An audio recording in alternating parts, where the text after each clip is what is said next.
18 hours drive from Cavite to Sorsogon. Finally, nakarating din sa Matnog. Saan ang ticketing booth? Magkano ang bayad sa sasakyan patawid ng Samar? Ano ang mga requirements? Kailangan ba magpa-reserve?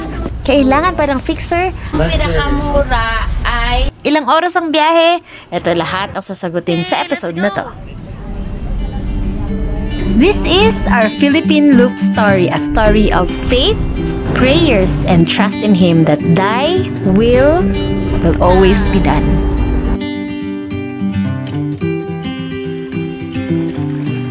Welcome to Baganga Boulevard. Solo na namin yung hot spring. Samis! Welcome to At Smile.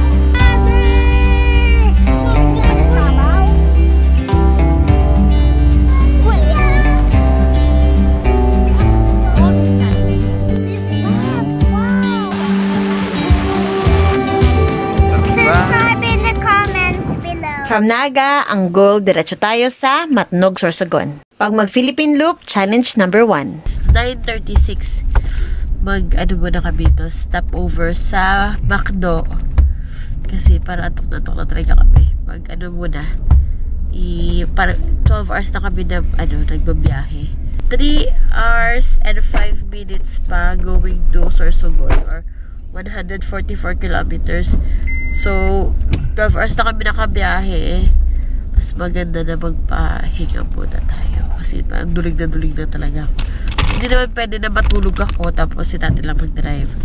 Kailangan may taga-tingin kasi ang daming truck na dumadaan. So, dito kami sa luna sa sakay matutulog yung parang mag-relax lang. Good night.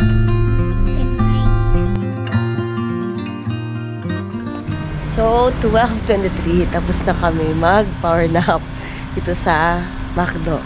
Nakatulog kami kasi kami na lang pala naiiwan dito sa parking lot. Buti na lang 24 hours to. So, let's go to Matnog. Meron na kaming energy. Siguro sana hindi na ako madudulig kasi kanina talaga duling na talaga ako. So, after 3 hours, okay na yung power nap ko. Kailangan na siya matulog. Natulog na rin siya. Very good bata. Well trained. Well trained kung saan lang matulog. Ganyan. Tinid ang bata. So, let's go!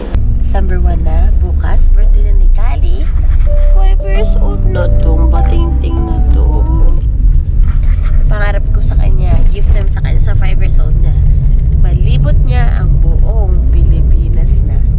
So, nalibot na to niya ang Visayas, Mindanao na natin. First time niya sa Mindanao. Kailan trip kasi para mas marami siyang makikita. Nakita niya na to. Si Albay na dumaan kami dito, ang problema ng gabi din yun. Balikan sila Gaspi at Matnog, malapit lang yan. Pwede lang natin man trip ulit. Pero ang Mindanao, minsan-minsan lang yan. So we will grab the opportunity. Sleeping lang yan. Kali kasi ano na yan. Batang gala. After 2 months old, nag-start na kami ng packing sa kanya. Going to Visayas yun. Mag 1 year siya, nag-backpacking din kami ng Singapore, Malaysia. Pas lang kami nun. Tapos, pagdating nun, nag-ano pa kami, Cordillera Loop Spontaneous. Yun talaga yung start ng journey namin na walang plano. Yung masaya lang talaga yung sasakyan ng bus, kung saan ka lang abutin. Yung dapat pataan kami, dumiretso kami ng Baguio kasi yun yung available na train. Ang nilagyan lang namin dun sa Google Map, Matnog Ferry Terminal. 2 hours, 56 minutes, 137 kilometers. Estimated of arrival, 3:29 a.m. 12:50. Starting to rain. Ito naman, nagubod na muna siya. Nag-check kami kanina ng weather update. Ambon ngayon ang Visayas and Mindanao. So, depende tayo sa ating mga destinasyon. God's will. God will always be in control. So, basta, diretso tayo na Matnog. Malapit na daw SM City, Gaspi. Good luck. At least ngayon, hindi na katulad kanina. Ang dami talagang truck, yung talaga hindi ka pwede makapag-overtake. Daming hindi nagawang daan. Konti na lang yung mga nasa daan na sasakyan. Okay, good decision.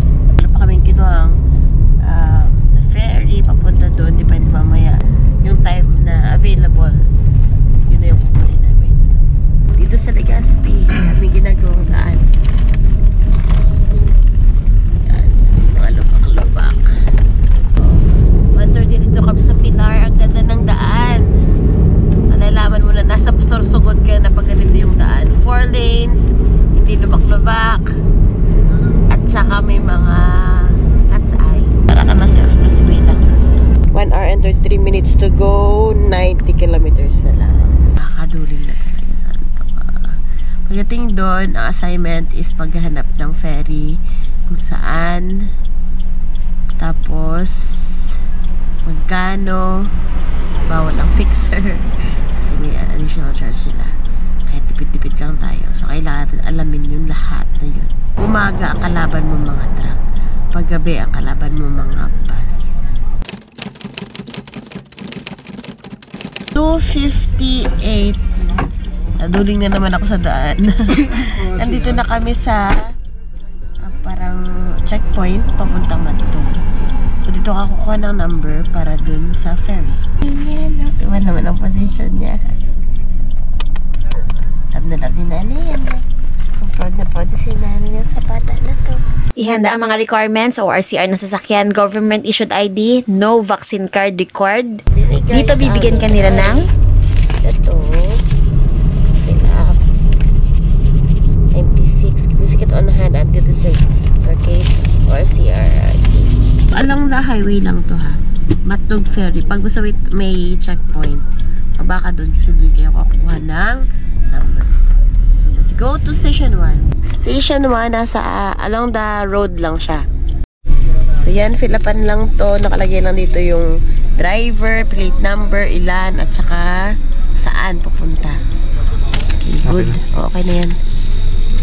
Kung ID, kailangan ID namin, no need na. Okay. Ito na ID ni Kali. 1-year-old siya. Cute. Magkano? Wala pa, hindi mag-gaan kuha ng ticket. Okay, Montenegro, 3:20 p.m. Yun lang. Yung, ang ginawa mo doon, sinubmit mo lang. After nun, punta na kayo sa port terminal. Along the road lang din yan para sa Station 2. Expect zigzag with uphill and downhill road papuntang port. 5 minutes away, 2.5 kilometers. Yahoo, finally. After ilang hours. Tanong lang tayo kung saan yung kuha na ng ticket. Take note, malayo ang distance per station. Dito ka na magbabayad ng mga fees. Kung Montenegro Lines ang ferry nyo, ito yung mga fees. Magkano ba? 168, 170. Parang 192 siya.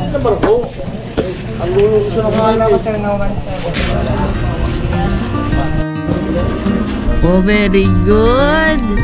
Mas maganda pala pag gabi na walang fixer. Meron nag-assist, binigyan ko na lang Well, 50. 350 na tapos si tatay sa kanya ayos. Ang bayad at 1,440. Tapos magbayad ka pa ng 129 para dun sa terminal fee. May 30 pesos pa. Ikukumpit ko muna kung magkano lahat. Basta nakatipid tayo.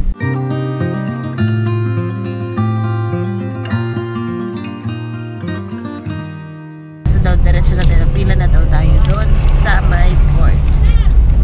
3:55 a.m. Pagdating sa port, may kinuha lang ang guard sa entrance. Tapos, Kinuha nila na yung papel? Oo, sige. bigay sa guard ulit sa loob. Then, Coast Guard clearance na. Kaya nakasmooth ang flow. Sir, sa'yo sa Coast Guard? Coast Guard. Ito. Montenegro. So, si tatay pupunta lang ng Coast Guard. 3:59, nandito na kami sa loob ng port.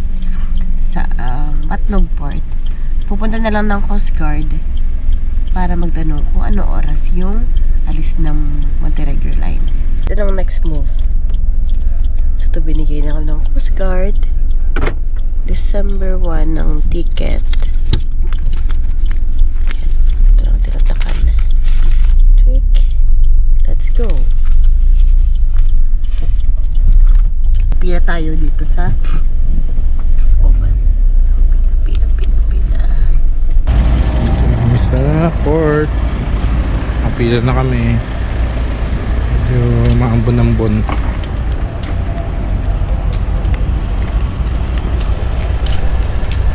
Basically 4:40 Pila lang daw muna. Wala pa namang sinasabi na instruction na kung anong oras yung alis. Therefore, I'll have a nap. See you later pag alis na namin. Hangin ang pating-ting-ting. So tayo ay mag-CR break. Wala pa daw Montenegro, therefore maghihintay tayo. So let's go.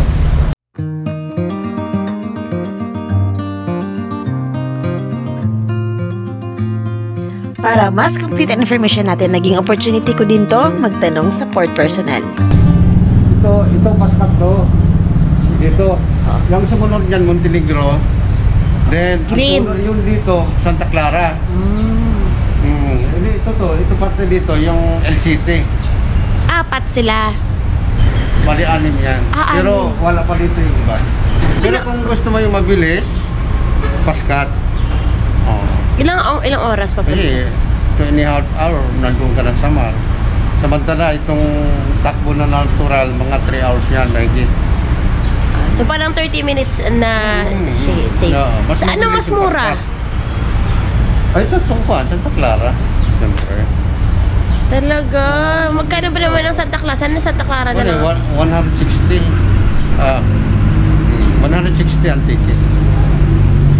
Ang sasakyan, hindi mo pala? Depende lang. Depende naman. Kung anong klaseng sakyan mo, mga 10 wheelers, siyempre, medyo mahal yun. Pero ang Santa Clara 160, ang Montenegro 168. Oh. Halos makaparehas lang naman, madam. Santa yan. Clara. Opo. Pagpili pa rin siya lang naman. Wala naman ng bagyo kayo yun, no? Wala naman. Sana nga eh. Sana nga hindi tayo bagyo. Oo, sana please naman. Ipit sa ulo na ngayon. Oo nga. Merry Christmas! Merry Christmas, sir. Sir, ano pong pangalan niyo? Ay, si Romy Mendoza po. Salamat, sir. Bye-bye! Anong sakyan niyo, ma'am? Ayun o, yung orange na yun. Ganun ba? 4:38. Yeah, let's go inside kasi tumawag na sila. Pwede nang pumasok ka kasi kakarating lang ng Montenegro. To the port, to the port, to the port. Let's go. Ay, so boarding na, 4:49. Abante na lang, sir. Yeah, that's up. Hoy! Hoy! Yeah! Last na yan. Oh, yay! Thank you, Lord. Thank you, Jesus. First time ni Gypsy. Yay! Ha? Kuya, mura lang yan. 518 lang yan.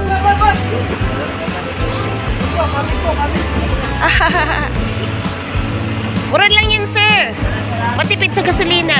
Hey, let's go.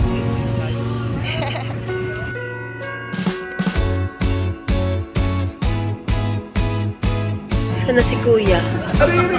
Grabe si Kuya kahit gabi. Grabe talaga, Kuya. Magtrabaho ka na lang. Exactly 5 o'clock. Kakalis lang ng barko. Oh, hindi makita si Gypsy. First ride ni Gypsy. Let's go to Visayas!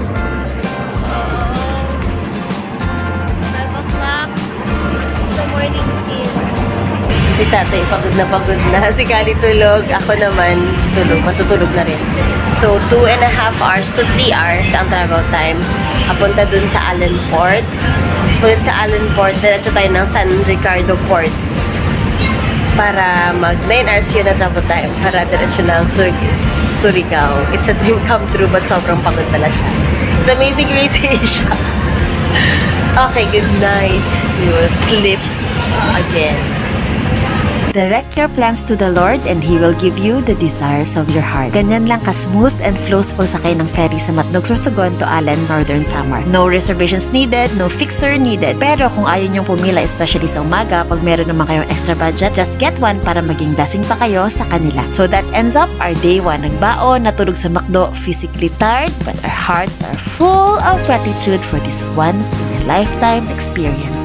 For Kali, hindi man namin mabigay ang comfort and luxury sa buhay, but we promise to give her the best experience, a lifetime full of unforgettable adventures, a childhood book full of meaningful stories that she can cherish and treasure for the rest of her life. In our next episode, we will share our summer experience. Don't forget to like, comment, share, and subscribe as we will share our tippy tips and all the details you need to know when exploring our beautiful country, Philippines. Samahan nyo kaming libutin ng Pilipinas kasama ang aming munting Suzuki Espresso Camper. One road trip, one camping site, one mountain hike, and one province at a time. Thank you for watching!